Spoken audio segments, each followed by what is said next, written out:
உங்ககிட்ட பிளாக் கலர்ல ஏதாவது கார் இருக்கா என்று நித்யா கேட்டாள். அதை கேட்டவுடன் வாய்விட்டு சிரித்த ரோஹித், என்கிட்ட இருக்கிற எல்லா பிராண்ட் காருமே பிளாக் கலர் தான் என்று கூறினான். ஓகே, இன்னொரு கேள்வி. போன வாரம் பீச் ரெஸ்டாரண்ட்ல ஒரு பெரிய பிசினஸ் மேன் பார்ட்டி கொடுத்திருந்தார் இல்லையா, அதுக்கு நீங்களும் வந்திருந்தீங்களா என்று கேட்டாள். உடனே அவளை உற்று பார்த்த ரோஹித், மிஸ்டர் பிரகாஷுக்கும் அவரோட எக்ஸ் ஒய்ஃபுக்கும் ஏதோ பிரச்சனை நடந்துச்சு, அந்த பார்ட்டியை தானே சொல்றீங்க? அங்க நான் போயிருந்தேன் என்று கூறினான். அதற்குள் ஹாஸ்பிட்டல் வந்துவிட்டது. காரில் இருந்து இறங்கிய நித்யா ரோஹித்துக்கு தேங்க்ஸ் சொல்லிவிட்டு அங்கிருந்து கிளம்ப போனாள். அப்போது அவளை பார்த்த ரோஹித், ஒரு நிமிஷம் நில்லுங்க நித்யா, உங்களை பார்க்கும்போது மிஸ்டர் பிரகாஷோட எக்ஸ் ஒய்ஃப் மாதிரியே இருக்கு, அவங்கள உங்களுக்கு தெரியுமா என்று சீரியஸாக கேட்டான். அதை கேட்டவுடன் நித்யாவிற்கு தூக்கி வாரி போட்டது. என்ன சொல்வது என்று அவள் யோசித்துக் கொண்டிருக்கும் போதே அவளை பார்த்து புன்னகைத்த ரோஹித், இல்ல சும்மா விளையாட்டுக்கு தான் கேட்டேன், நீங்க டென்ஷன் ஆகாதீங்க என்று கூறினான். ரோஹித் அவளிடம் விடை பெற்று அங்கிருந்து கிளம்பியவுடன் ஹாஸ்பிட்டல் வந்த நித்யா சாப்பாடு எடுத்து வராததால் பழங்களை வாங்கிக் கொண்டு தன் பெரியப்பாவை பார்ப்பதற்காக வார்டுக்குள் சென்றாள். அவருடைய அறையில் அருகில் செல்லும் போதே உள்ளே இருந்து அக்ஷயாவின் குரல் சத்தமாக வெளியில் கேட்டது. எங்க அம்மாவுக்கும் ஒரு பெரிய பணக்கார பிசினஸ் மேனுக்கும் கூடிய சீக்கிரமே கல்யாணம் நடக்க போகுது, அதுக்கப்புறம் அம்மா கூட சேர்ந்து வாழலான்னு கனவுல கூட நினைச்சு பார்க்காதீங்க என்று அக்ஷயா கூறினாள். அதற்கு அவளுடைய பெரியப்பா குணா ஏதோ சொல்லவும், என்னது, நானும் பிரகாஷுமா? ஆமா, நீங்க சொல்றது சரிதான், நான் இப்ப பிரகாஷ் கூட தான் இருக்கேன். அது மட்டும் இல்ல, அவரோட குழந்தைய நான் சுமந்துட்டு இருக்கேன். நான் நன்றி கெட்டவளா? அப்பா அம்மா இல்லாத அனாதையா நம்ம வீட்டுக்கு வந்தவள நாம தான் சோறு போட்டு வளர்த்திருக்கோம். அதனால நான் ஆசைப்பட்டு அவ தன்னுடைய வாழ்க்கைய விட்டு கொடுத்துதான் ஆகணும், அது அவளோட கடமை என்று அக்ஷயா கூறவும் உள்ளே இருந்த குணா, ஷீ, இனி நீ என் பொண்ணே கிடையாது என்று சத்தமான குரலில் கூறினார். ரொம்ப சந்தோஷம், நீங்க என்ன பொண்ணு கிடையாதுன்னு சொல்றது? நான் சொல்றேன், இனிமே நீங்க எனக்கு அப்பா கிடையாது. எங்க அம்மாவுக்கு கல்யாணம் ஆக போகுது, இனிமே அவர்தான் எனக்கு அப்பா. நான் என்னோட இனிஷியலை மாத்திக்க போறேன் என்று அக்ஷயாவின் குரல் கேட்டது. இதற்கு மேல் நித்யாவால் தாங்கிக் கொள்ள முடியவில்லை. அவள் வேகமாக அந்த அறையின் கதவை தள்ளிக்கொண்டு உள்ளே நுழைந்தாள். அங்கே அக்ஷயா திமிராக நின்று கொண்டிருப்பதையும் அவளுடைய பெரியப்பா குணா கட்டலில் இருந்து கீழே விழுந்து கிடப்பதையும் பார்த்தாள். அவருடைய உடல் முழுக்க நனைந்திருந்தது. உடனே பதறிப்போன நித்யா அக்ஷயாவை பார்த்து முறைத்துக் கொண்டு விழுந்து கிடந்த குணாவை தூக்கி அப்படியே உட்கார வைத்தாள். அவருடைய ஆடை முழுக்க ஈரமாகவும் சற்று வெதுவெதுப்பாகவும் இருந்தது. உடனே அக்ஷயாவை பார்த்து கோபமாக முறைத்த நித்யா, ஏ அக்ஷயா, பெரியப்பாவை என்னடி பண்ணன? அவர் மேல தனியா ஊத்துனியா என்று கேட்டாள். ஆனால் அக்ஷயா கொஞ்சம் கூட பதறவில்லை. எதுவுமே நடக்காதது போல தன்னுடைய நகங்களை பார்த்து ரசித்துக் கொண்டு, நான் என்ன செஞ்சேன்? நான் ஒண்ணுமே பண்ணல. அவர்தான் பெட்ல இருந்து கீழே இறங்கி என்ன அடிக்க வந்தாரு. நான் உடனே இந்த பிளாஸ்க்ல இருந்த தண்ணி எடுத்து அவர் மேல ஊத்திட்டேன் என்று தெனாவட்டாக கூறினாள். இதை கேட்டவுடன் நித்யாவின் இதய துடிப்பே ஒரு கணம் நின்றுவிட்டது. அந்த பிளாஸ்கில் வெந்நீர் இருந்தது. உடனே எழுந்து அக்ஷயாவிற்கு அருகில் சென்றவள் அவளுடைய கழுத்தை பிடித்து, அடி பாவி, நீ எல்லாம் ஒரு பொண்ணா? பெத்த அப்பா மேலேயே வெந்நீரை ஊத்திருக்கே, இரு உன்னை வச்சுக்கிறேன் என்று சொல்லிவிட்டு அவளை பிடித்து தள்ளிவிட்டு நித்யா அவசரமாக ஓடி சென்று டாக்டரை அழைத்து கொண்டு வந்தாள். டாக்டர் வந்து குணாவை பரிசோதித்து பார்த்துவிட்டு அவருடைய மார்பு முழுவதும் வெந்நீர் பட்டு வெந்து காயம் மிகவும் தீவிரமாக இருப்பதை பார்த்துவிட்டு, எப்படி இவர் மேல வெந்நீர் பட்டுச்சு? நீங்க எல்லாம் இவரோட ரிலேட்டிவ் தானே, இவரை கேர்ஃபுல்லா பாத்துக்க மாட்டீங்களா? கிட்டத்தட்ட இவர் உடம்பு வெந்து போச்சு, உடனே ட்ரீட்மெண்ட் பண்ணணும், இல்ல ரொம்ப கஷ்டம் என்று கூறியவர் நர்ஸை அழைத்து ஐசியூவை தயார் செய்யுமாறு கூறிவிட்டு அங்கிருந்து வெளியேறினார். டாக்டர் கூறியதை கேட்டவுடன் நித்யாவிற்கு உயிரே போய்விட்டது.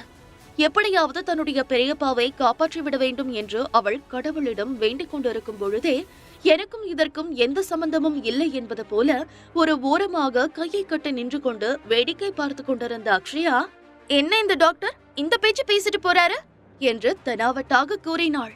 அதை கேட்டவுடன் குணாவிற்கு பயங்கர கோபம் வந்தது.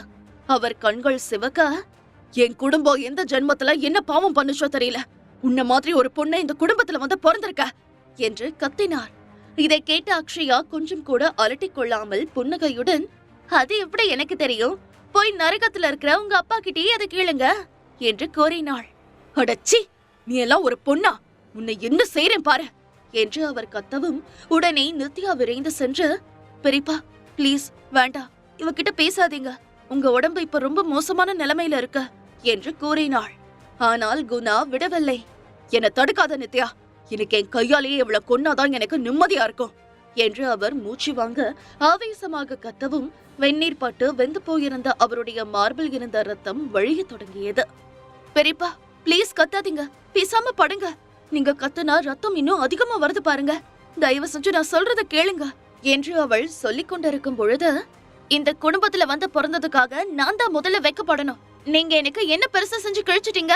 எப்பவும் பஞ்சப்பாட்டுதான் என்று அக்ஷயா மேலும் மேலும் குணாவின் கோபம் அதிகரிக்கும் வகையில் பேசிக்கொண்டே இருந்தாள். இதை கேட்டவுடன் குணாவால் மூச்சுவிட முடியவில்லை. மார்பை பிடித்துக் கொண்டு அப்படியே சரிந்து விட்டார். இதை பார்த்த நித்யாவின் கண்களில் இருந்து கண்ணீர் வழிந்தது.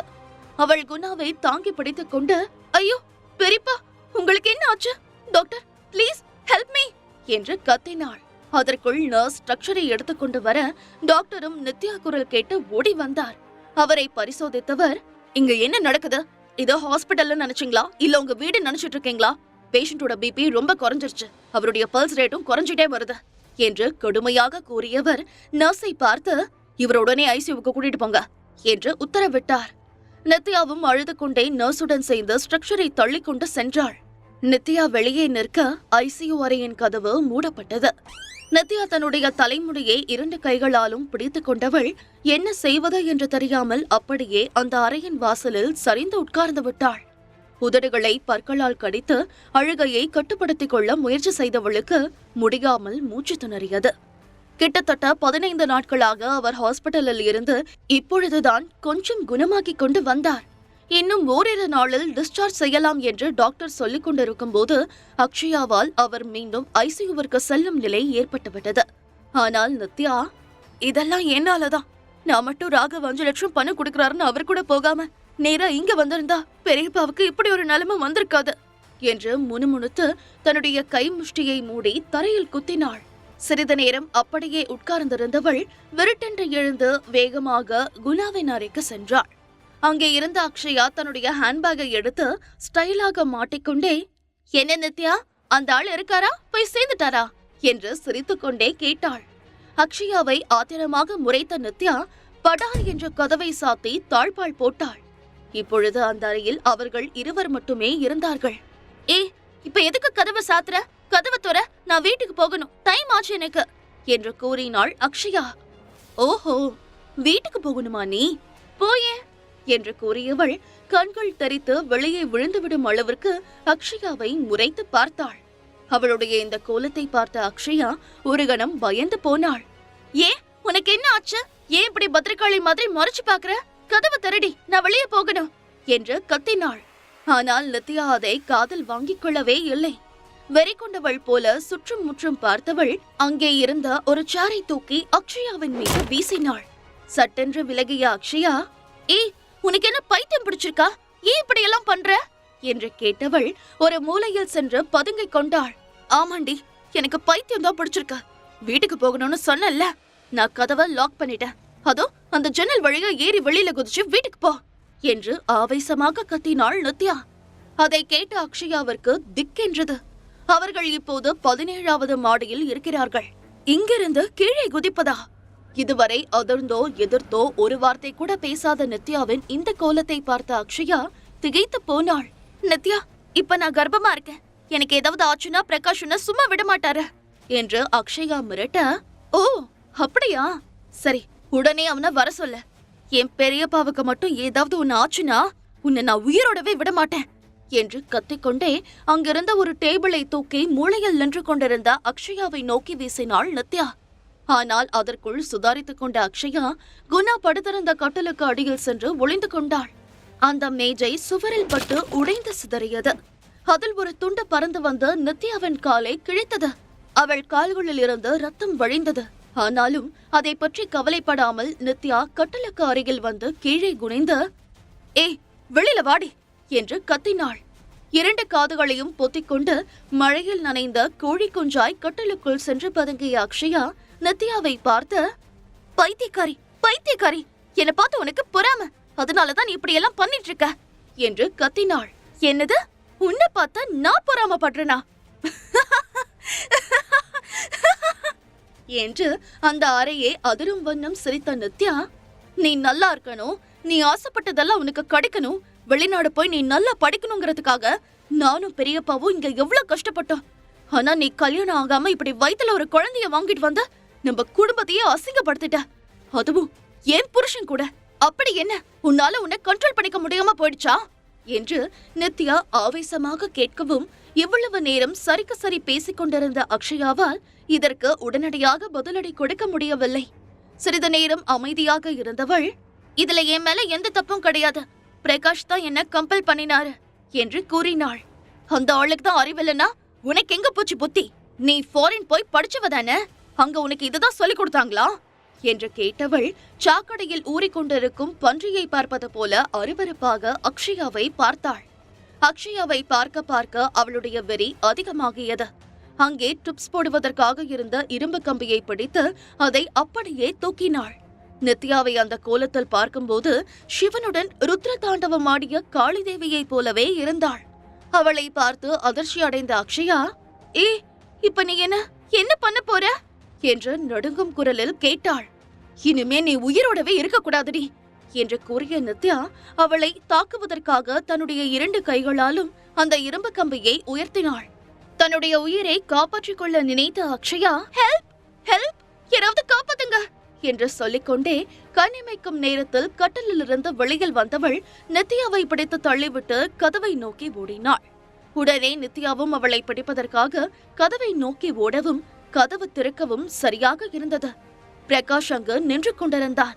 அக்ஷயாவை பத்திரமாக அணைத்துக் கொண்டவன் ஒரு கையால் நித்யாவின் கையில் இருந்த இரும்பு கம்பியை பிடித்து இழுத்து தூர வீசி எறிந்தான். அவனுடைய மார்பில் முகத்தை புதைத்துக் கொண்டு அழுத அக்ஷயா, பிரகாஷ் என்ன காப்பாத்துங்க, நித்யா என்ன கொல்ல வரா என்று மூச்சு திணறிக் கொண்டே கூறினாள். உடனே நித்யாவை பார்த்து முறைத்த பிரகாஷ், நித்யா உனக்கு என்ன ஆச்சு? அக்ஷயா இப்ப கர்ப்பமா இருக்கா, அவளையும் குழந்தையும் கொல்லணும்னு நினைக்கிறியே, உனக்கு என்ன பைத்தியம் பிடிச்சிருக்கா? அப்படி என்ன அவ மேல உனக்கு வெறுப்பு என்று கேட்கவும், அவ என் பெரியப்பாவ என்ன பண்ணினா தெரியுமா என்று நித்யா ஆவேசமாக கேட்டாள். போதும் நிறுத்த நித்யா, உன் பெரியப்பாவோட சொந்த பொண்ணு அக்ஷயா, அவளுக்கு இல்லாத அக்கறை உனக்கு என்ன வந்துச்சு என்று பிரகாஷ் கோபமாக கேட்கவும், அதை கேட்ட நித்யா வாய்விட்டு சிரித்தாள். பிறகு, என்னது சொந்த மகளா? நான் மட்டும் இங்க வராம இருந்திருந்தா இந்நேரம் அவ பெரியப்பாவையே கொன்னிருப்பா. இதுதான் உங்க 2 பேருக்கும் நான் கொடுக்கிற கடைசி வார்னிங்.